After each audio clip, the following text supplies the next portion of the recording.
نحمده ونصلي على رسوله الكريم اما بعد فاعوذ بالله من الشيطان الرجيم بسم الله الرحمن الرحيم رب اشرح لي صدري ويسر لي امري واحلل عقدة من لساني يفقهوا قولي۔ السلام علیکم ورحمۃ اللہ وبرکاتہ۔ ناظرین، پروگرام دعا کیجیے کے ساتھ آپ کی خدمت میں حاضر ہیں۔ آج ہم انشاءاللہ نظر بد اور حاسد کے شر سے بچنے کی دعائیں آپ کے ساتھ شیئر کریں گے۔ اللہ سبحانہ وتعالی ہم سب پر بہت ہی مہربان ہے۔ اس نے ہمیں پیدا کیا اور وہ جانتا ہے کہ ہمارے لیے کیا بہتر ہے اور کیا نہیں، اور اس کے لیے اس نے ہمارے لیے ایک بہترین دین بھیجا، اور صرف کتابی شکل میں نہیں بلکہ عملی شکل میں محمد صلی اللہ علیہ وسلم کی صورت میں، کہ انہوں نے ہر وہ چیز کر کے دکھائی، سکھائی، سمجھائی جو ہمارے لیے فائدہ مند ہے۔ اور اس سلسلے میں ہمیں بعض ان حقیقتوں کے بارے میں بتایا اور ان کی اصل حقیقت بتائی جو اس کے بغیر ہم جان ہی نہیں سکتے تھے۔ اور ان حقائق میں سے ایک حقیقت یہ ہے کہ انسان کی نظر بھی ایک اثر رکھتی ہے، اور پھر اس سے بچنے کے لیے کیا کیا جائے؟ کیا کوئی من گھڑت طریقے اختیار کر لیے جائیں، یا وہ جو خود نبی صلی اللہ علیہ وسلم نے سکھائے؟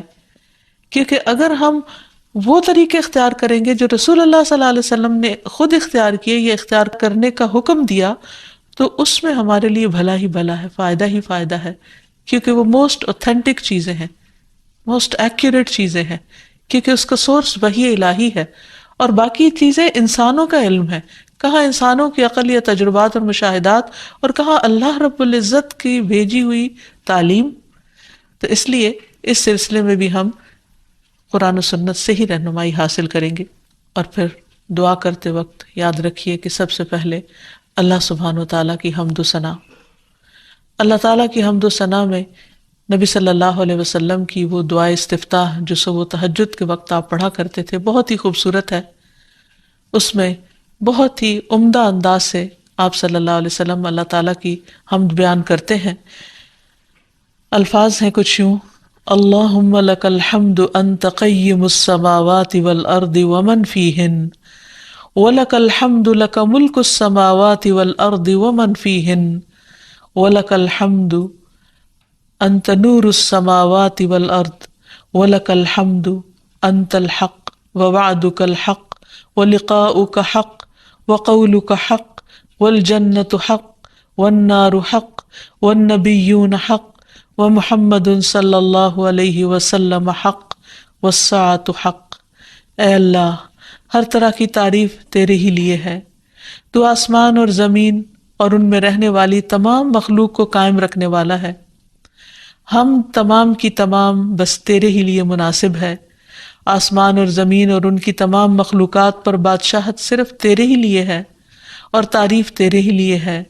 تو آسمان و زمین کا نور ہے، اور تعریف تیرے ہی لیے ہے۔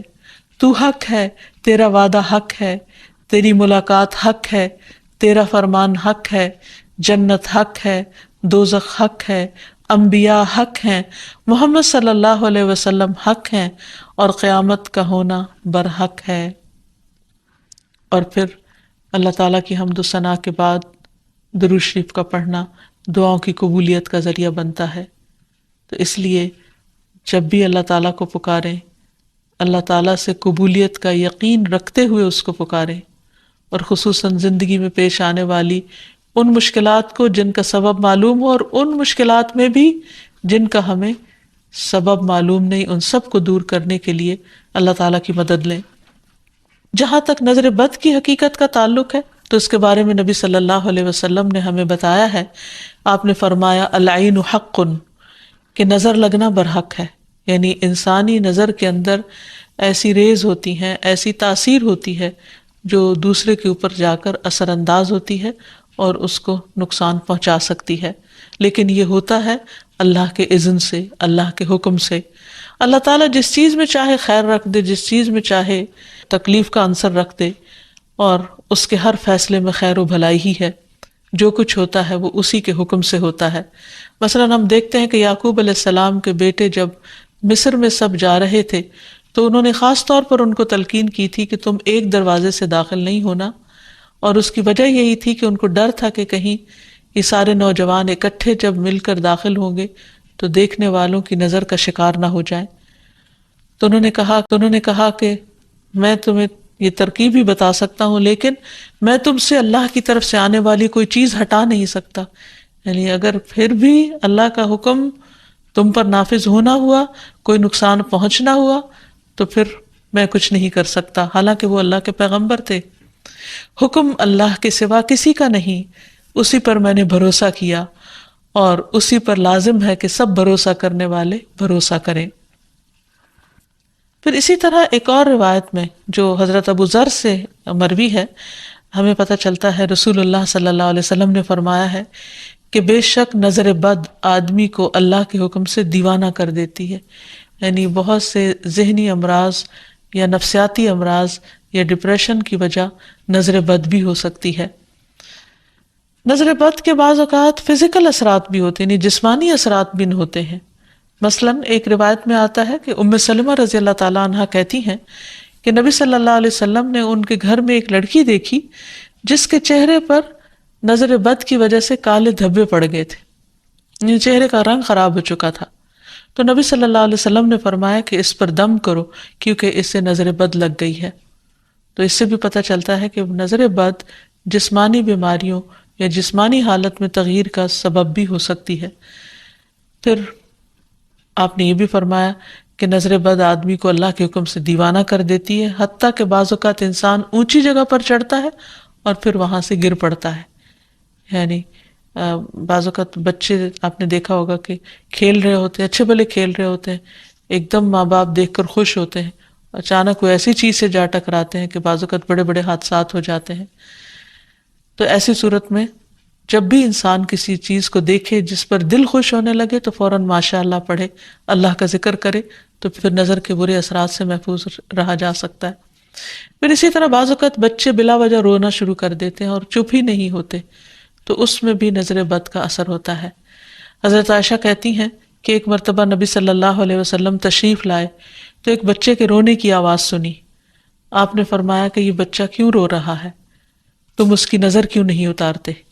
یعنی اس پر ایسے اذکار پڑھے جائیں کہ جس کی وجہ سے اس کی یہ تکلیف دور ہو جائے. پھر اسی طرح بچوں کا کمزور ہونا، ان کی صحت درست نہ ہونا.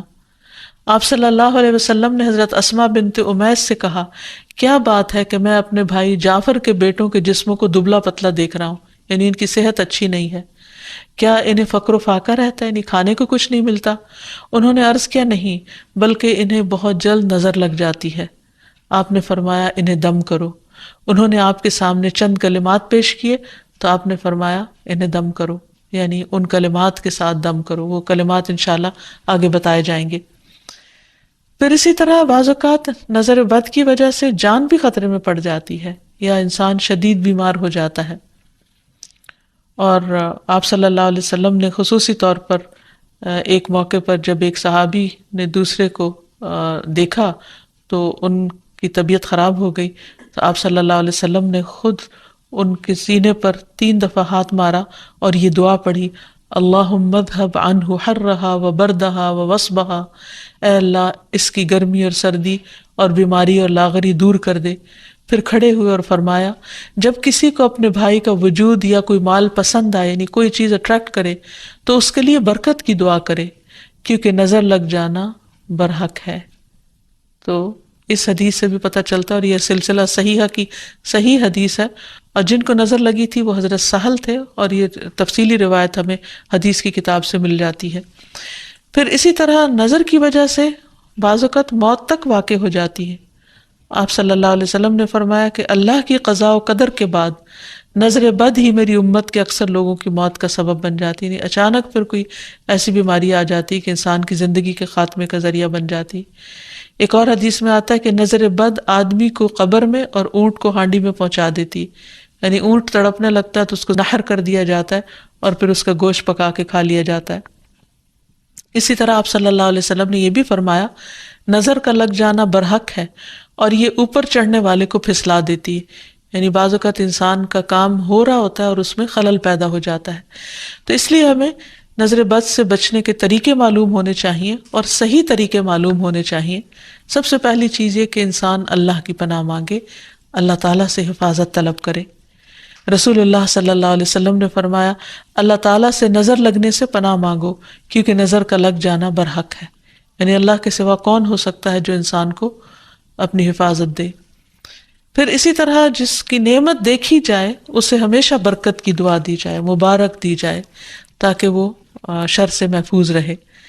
رسول اللہ صلی اللہ علیہ وسلم نے فرمایا، جب تم میں سے کوئی اپنے بھائی یا اس کی ذات یا مال میں کوئی ایسی چیز دیکھے جو اسے پسند آئے تو اسے چاہیے کہ وہ اسے برکت کی دعا دے، کیونکہ نظر کا لگ جانا برحق ہے۔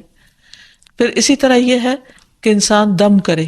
حضرت انس کہتے ہیں کہ رسول اللہ صلی اللہ علیہ وسلم نے نظر بد، ڈنک اور نملہ کی بیماری کے لیے دم کی اجازت دی ہے۔ نملہ کی بیماری میں پسلی دانوں سے بھر جاتی ہے۔ پھر حضرت عائشہ فرماتی ہے کہ رسول اللہ صلی اللہ علیہ وسلم نے مجھے حکم دیا کہ نظر بد لگ جانے پر دم کیا جائے۔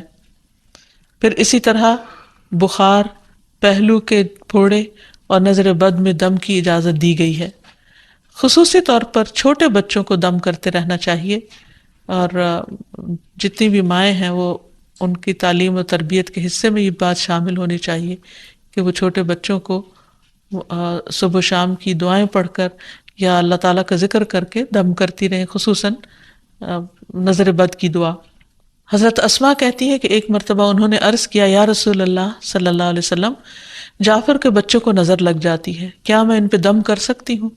تو آپ نے فرمایا، ہاں، اگر کوئی چیز تقدیر سے سبقت لے جا سکتی تو وہ نظر بد ہوتی، یعنی اتنے اس کے اثرات ہوتے ہیں۔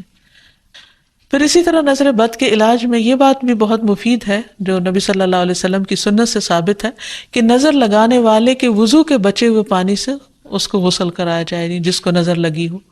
ایک اور روایت میں آتا ہے کہ آپ صلی اللہ علیہ وسلم نے فرمایا، نظر بد لگنا برحق ہے، اگر کوئی چیز تقدیر پر غالب ہو سکتی تو وہ نظر بد ہے۔ جب لوگ تمہیں غسل کرنے کا کہیں تو غسل کر دو، یعنی اس کو برا نہ مانو، کیونکہ یہ ایک چیز ہے ہونے والی۔ اگر کسی کے آنے سے یا اچانک دیکھنے سے یا کسی کی بات سے یا تعریف سے دوسرے شخص کی طبیعت خراب ہو گئی ہے تو اس سے واضح طور پر پتہ چلتا ہے کہ کوئی ایسے ہی اثرات ہوئے ہیں، اور اگر وہ طلب کرے کہ وضو کر کے پانی دے دو تو دے دینا چاہیے، اس کو برا نہیں سمجھنا چاہیے۔ لیکن یہ یاد رکھیے کہ نظر بد کے اتار کے لیے غیر شرعی کام کرنا یہ درست نہیں، یعنی وہ چیزیں جن کا سنت سے کوئی ثبوت نہیں ملتا، جیسے بعض لوگ مرچیں جلاتے ہیں یا بعض لوگ کالے دھاگے پہن لیتے ہیں یا کوئی ایسے نشان لگا لیتے ہیں، تو ان چیزوں سے پرہیز کرنا چاہیے۔ کیونکہ نبی صلی اللہ علیہ وسلم نے ایک مرتبہ ایک قاصد کو روانہ فرمایا اور فرمایا کہ کسی اونٹ کے گلے میں کوئی تانت یا کوئی قلادہ باقی نہ چھوڑا جائے مگر اسے کاٹ ڈالا جائے۔ تو مالک نے کہا کہ یہ لوگ قلادے نظر بد سے بچانے کے لیے ڈالتے ہیں، یعنی ایسے دھاگے ڈال دیتے ہیں، تو آپ نے فرمایا ان کو کاٹ کے ختم کر دیا جائے۔ پھر اسی طرح شرکیہ دم نہیں کرنے چاہیے جس میں اللہ سبحانہ تعالیٰ کے علاوہ کسی اور کو پکارا گیا ہو یا ان کا نام لیا گیا ہو۔ اور دعاؤں میں خصوصاً معوذتین بہت مفید ہیں، قل اعوذ برب الفلق اور قل اعوذ برب الناس، آخر تک 3 بار پڑھ کر مریض پر دم کیا جائے۔ رسول اللہ صلی اللہ علیہ وسلم جنوں اور انسانوں کی نظر بد سے پناہ مانگا کرتے تھے، یہاں تک کہ یہ 2 صورتیں نازل ہوئیں۔ جب یہ نازل ہوئی تو آپ نے انہیں پڑھنا شروع کر دیا اور ان کے علاوہ سب کچھ چھوڑ دیا۔ پھر اسی طرح ماشاء اللہ پڑھتے رہنا چاہیے۔ قرآن مجید میں آتا ہے وَلَوْلَا إِذْ دَخَلْتَ جَنَّتَكَ قُلْتَ مَا شَاءَ اللَّهُ لَا قُوَّةَ إِلَّا بِاللَّهِ، اور جب تو اپنے باغ میں داخل ہوا تو تم نے یہ کیوں نہ پڑھا کہ ماشاء اللہ لا قوت الا باللہ، یہ اس شخص کو کہا گیا جس کا باغ جل گیا تھا۔ سورۃ کہف میں اس کی کہانی موجود ہے، اور اس کا معنی کیا ہے کہ وہی ہوتا ہے جو اللہ چاہتا ہے، اور اللہ کی توفیق کے بغیر کسی کا کچھ زور نہیں۔ پھر اسی طرح کچھ دیگر مسنون دعائیں ہیں جن کا پڑھنا نظر کے لیے فائدہ مند ہے۔ ابن عباس کہتے ہیں کہ نبی صلی اللہ علیہ وسلم حضرت حسن اور حسین کے لیے پناہ طلب کیا کرتے تھے اور فرماتے تھے کہ تمہارے دادا ابراہیم علیہ السلام بھی ان کلمات کے ذریعے اسماعیل اور اسحاق علیہم السلام کے لیے اللہ کی پناہ مانگا کرتے تھے۔ اعوذ بکلمات اللہ التامۃ من کل شیطان وہامۃ ومن کل عین لامۃ، میں پناہ مانگتا ہوں اللہ کے پورے پورے کلمات کے ذریعے ہر ایک شیطان سے، ہر زہریلے جانور سے، اور ہر نقصان پہنچانے والی نظر بد سے۔ پھر اسی طرح ایک اور دم بھی ہے، حضرت عائشہ کہتی ہے کہ میں رسول اللہ صلی اللہ علیہ وسلم پر نظر بد سے حفاظت کے لیے دم کیا کرتی تھی، یعنی وہ خود کرتی تھی، اور وہ اس طرح کہ میں اپنا ہاتھ ان کے سینے پر رکھتی اور یہ دعا پڑھتی، امسح البأس رب الناس بیدک الشفاء لا کاشف لہ الا انت، اے لوگوں کے رب اس تکلیف کو دور فرما دے، شفا تیرے ہاتھ میں ہے اور تیرے علاوہ کہیں اور سے شفا نہیں مل سکتی۔ اسی طرح حاسد کا حسد بھی نقصان دیتا ہے، جس سے بچنے کے لیے اللہ سبحانہ وتعالیٰ نے قل اعوذ برب الفلق اتاری، جس کے آخر میں آتا ہے ومن شر حاسد اذا حسد، کہ حاسد کے حسد سے بچنے کے لیے اللہ تو مجھے اپنی پناہ میں رکھ۔ اور حسد کہتے ہیں کسی انسان کو ملنے والی نعمت کے ختم ہونے کی تمنا کرنا، خواہ خود کو حاصل کرنے کا شوق ہو یا نہ ہو، یا تمنا ہو یا نہ ہو، تو اس سے منع کیا گیا ہے، اس کی حرمت بیان کی گئی ہے۔ نبی صلی اللہ علیہ وسلم نے فرمایا آپس میں حسد نہ کرو، آپس میں بغض نہ رکھو، قطع رحمی نہ کرو، اللہ کے بندو بھائی بھائی بن جاؤ۔ اور یہ ایمان کے منافی صفت ہے کہ کسی بندے کے دل میں ایمان اور حسد اکٹھے نہیں ہو سکتے۔ پھر یہ دین کو مونڈ دینے والی صفت ہے۔ پھر اسی طرح یہ ہے کہ لوگوں کی خیر خواہی اسی میں ہے کہ وہ ایک دوسرے سے حسد نہ کریں۔ آپ نے فرمایا لوگ اس وقت تک خیر پر رہیں گے، بھلائی ہوگی ان کی، جب تک کہ وہ حسد نہیں کریں گے۔ پھر اسی طرح یہ ہے کہ ایسا شخص اللہ تعالیٰ کا محبوب ہے جس کے دل میں کسی کے لیے کوئی حسد نہ ہو۔ عام طور پر حسد کی وجہ یہ ہوتی ہے کہ انسان اپنے آپ کو بڑا سمجھتا ہے، وہ سمجھتا ہے کہ ساری خیر اور بھلائی صرف اسی کا حق ہے، اور جب وہ دیکھتا ہے وہ کسی اور کو بھی مل رہی ہے تو اس پر پریشان ہوتا ہے اور اس سے چھیننے کی فکر کرتا ہے۔ اور یہ ان خرابیوں میں سے جو بہت اول دور میں پائی گئی، مثلا ابلیس نے انسان کو سجدہ کیوں نہیں کیا؟ حسد کی بنا پر۔ قابیل نے حابیل کو کیوں قتل کیا؟ حسد کی بنا پر۔ تو اسی طرح کسی بھی انسان کے اندر جب تکبر آتا ہے، غرور آتا ہے، ابلیسی صفات آتی ہیں، تو وہ یہ سوچتا ہے کہ اس کا مقام اور مرتبہ بس اسی کو ملے، کسی اور کی طرف نہ جائے، یا کسی کو بھی اگر نعمت ملے تو وہ اس پر جالس ہو جاتا ہے۔ اور یہ بنیادی طور پر اس کی وجہ دنیا کی محبت کا زیادہ ہونا ہے۔ اس لیے ہمیں اس سے بچنے کی ضرورت ہے، اور یہ بیماری ایسے انسان کے اندر داخل ہو جاتی ہے کہ بعض اوقات انسان کو خود بھی پتہ نہیں چلتا۔ تو اس لیے اللہ سبحانہ وتعالیٰ سے دعا کرتے رہنا چاہیے، اور اس معاملے میں انسان کو اللہ پر بھروسہ بھی کرنا چاہیے، اور پھر اللہ تعالیٰ کی پناہ مانگنی چاہیے کہ اللہ تعالیٰ اپنی حفاظت میں رکھے، کیونکہ اللہ تعالیٰ فرماتے ہیں میرا محبوب بندہ اگر مجھ سے مانگتا ہے تو میں اسے دیتا ہوں، اور اگر وہ کسی دشمن یا شیطان سے میری پناہ مانگتا ہے تو میں اسے محفوظ رکھتا ہوں۔ پھر اسی طرح یہ ہے کہ حاسدوں سے نعمت کو چھپانے کی کوشش کرنا چاہیے۔ جب انسان کو یہ پتہ ہو کہ کوئی شخص ایسا ہے جو اس کی نعمت پر خوش نہیں ہوتا، تو ان کے سامنے پھر اس کا اظہار نہیں کرنا چاہیے۔ ابو ہریرہ کہتے ہیں کہ رسول اللہ صلی اللہ علیہ وسلم نے فرمایا تم اپنی ضرورتوں کو پورا کرنے کے لیے ان کو رازداری میں رکھ کر مدد حاصل کرو، بے شک ہر صاحب نعمت حسد کیا جاتا ہے۔ پھر اسی طرح یہ کہ انسان کو حسد سے بچنے کے لیے اللہ تعالیٰ سے دعا کرتے رہنا چاہیے، کیونکہ ہر ایک کی پیشانی کے بال اللہ کے ہاتھ میں ہے، اور جب اللہ نہ چاہے تو کوئی کسی کو کچھ بھی نقصان نہیں دے سکتا، کچھ بھی بگاڑ نہیں سکتا۔ تو اللہ تعالیٰ پر بھروسہ کرتے ہوئے خصوصی طور پر معوذتین کا ورد کرتے رہنا چاہیے، صبح و شام 3 بار پڑھنا چاہیے، نمازوں کے بعد اس کو پڑھنا چاہیے۔ اور پھر ایک دعا اور بھی ہے کہ جبریل علیہ السلام نبی صلی اللہ علیہ وسلم کی عیادت کے لیے ایک مرتبہ حاضر ہوئے تو آپ کانپ رہے تھے۔ آپ نے ان کو ان الفاظ میں دم فرمایا، بسم اللہ ارقیک من کل شیء یؤذیک من حسد حاسد وکل عین واسم اللہ یشفیک۔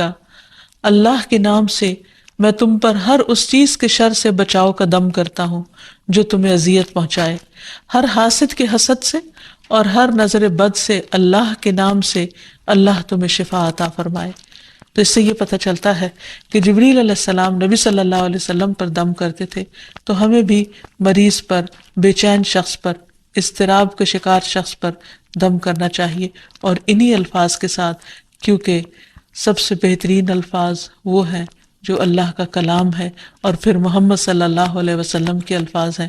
اللہ تعالی ہمیں ہر طرح کے شر سے محفوظ رکھے، ہمیں بھی اور ہمارے عزیزوں کو بھی اور تمام لوگوں کو۔ وآخر دعوانا ان الحمد للہ رب العالمین۔